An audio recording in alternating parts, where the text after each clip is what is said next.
السلام عليكم ورحمة الله وبركاته.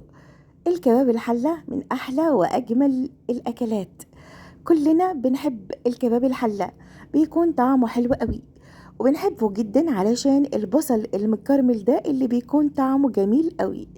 هنعمل النهاردة كباب الحلة بطريقة بسيطة قوي وسهلة جدا، لكن النتيجة بتكون فعلا رهيبة. الكباب الحلة من أجمل وأحلى الأكلات اللي ممكن نقدمها على سفرتنا، واللي بتفتح النفس مع العيش أو الرز. طعمها حلو قوي قوي، الوصفة دي فعلا يا جماعة خطيرة. شوية البصل المكرمل كده بيدوا للأكلة دي طعم مش عادي، طعمها فعلا خطير. قبل ما أبدأ معاكم وصفتي، أنا عزة مصطفى، ويشرفني ويسعدني إنكم تشتركوا في القناة وتفعلوا الجرس، وكمان تحطوا لايك للفيديو علشان تشوفوا معايا كل جديد.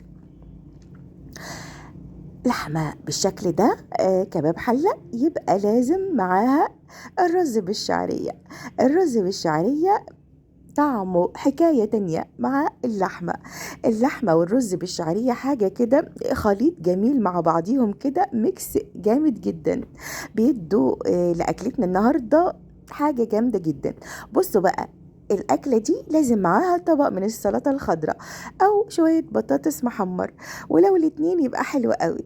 هنعمل النهاردة اللحمة بطريقة جميلة قوي. شايفين الجمال؟ النهاردة طبقنا يا جماعة حلو جدا، شهي جدا، كلنا بنحبه. هنعمل اللحمة بطريقة خطيرة. شايفين جمالها؟ طعمها حلو قوي وريحتها حلوة قوي قوي. الطبق ده فعلا جميل جدا، لازم تجربوا الوصفة دي وتقولوا لي بقى في التعليقات، يا ترى بتعملوا اللحمة بطريقتي ولا الطريقة بتاعتكم حاجة تانية. النهاردة هعمل معاكم كباب الحلة بطريقتي، وهنشوف بقى الطريقة ازاي. يلا نبدأ على طول. قطعت كده شوية من البصل كويسين، وكان البصل بالثوم كده، يعني مش رقيق قوي علشان ما يتهريش على النار. حطيت هنا معلقة من السمنة على النار، وهقلبها كده كويس لحد كده ما السمنة تسيح، وهبدأ انزل بالبصل. اول ما السمنة تسيح كده هنزل عليها بالبصل. طبعا البصل هياخد كده كام تقليبة على النار، مش هحمره ولا هديله لون. وطبعا معايا شوية بهارات حلوة قوي هتدي للحمة بتاعتي طعم جميل جدا. هقلب كده البصل لحد ما يتشوح كده، وبعد كده هنزل عليه بالبهارات اللي هي ملح وفلفل، بابريكا مدخنة، بهارات مشكلة، لوري وحبهان وعود قرفة وكبيبة صيني. هنا قلبت كده البهارات الجميلة دي مع البصل علشان الريحة الجميلة كده تطلع، وعلشان كمان لون البصل يبقى حلو قوي. هقلبهم شوية كده، وبعد كده هنزل باللحمة واللي كانت أصلا مسلوقة.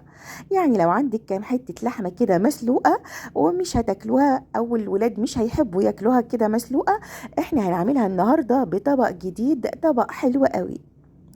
طبعا هنقلب كويس قوي لحد كده ما تتشرب التوابل، وبعد كده هنعلي النار عليها في البداية، وبعد كده هنبقى نطبخها كده على نار متوسطة.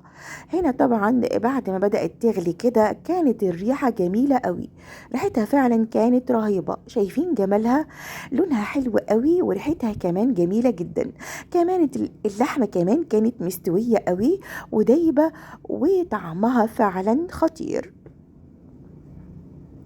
خلاص اللحمة استوت وبقت بالشكل القمر ده. شايفين الجمال؟ اللحمة كانت حلوة قوي، طعمها حلو قوي، وطبعا مش هتصدقوا ان اللحمة كانت اصلا مسلوقة. وبالشكل ده عملنا من اللحمة المسلوقة طبق جديد، طبق حلو قوي يفتح النفس كده، وشكله حلو قوي. طبعا كنت انا عملت الرز بالشعرية، وهقدمه بقى مع الرز بالشعرية وشوية من السلطة الخضراء وشوية بطاطس محمر، وبتبقى أكلة حلوة قوي وجميلة جدا، والولاد بيحبوها قوي. شوية البصل المكرمل ده حلو قوي، بيخلي الأكل طعمه فعلا خطير. بجد طبقنا النهاردة حلو قوي.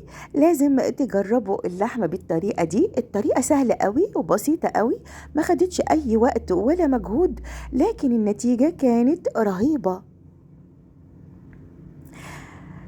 شايفين الرز جميل جدا مع طبق اللحمة. أكلة كده تفتح النفس، والطعم فعلا حكاية. أكلتنا النهاردة سهلة وبسيطة، لكن النتيجة كانت جميلة قوي. طبعا مش قادرة أوصف لكم طعمها حلو قد إيه. لازم تجربوها.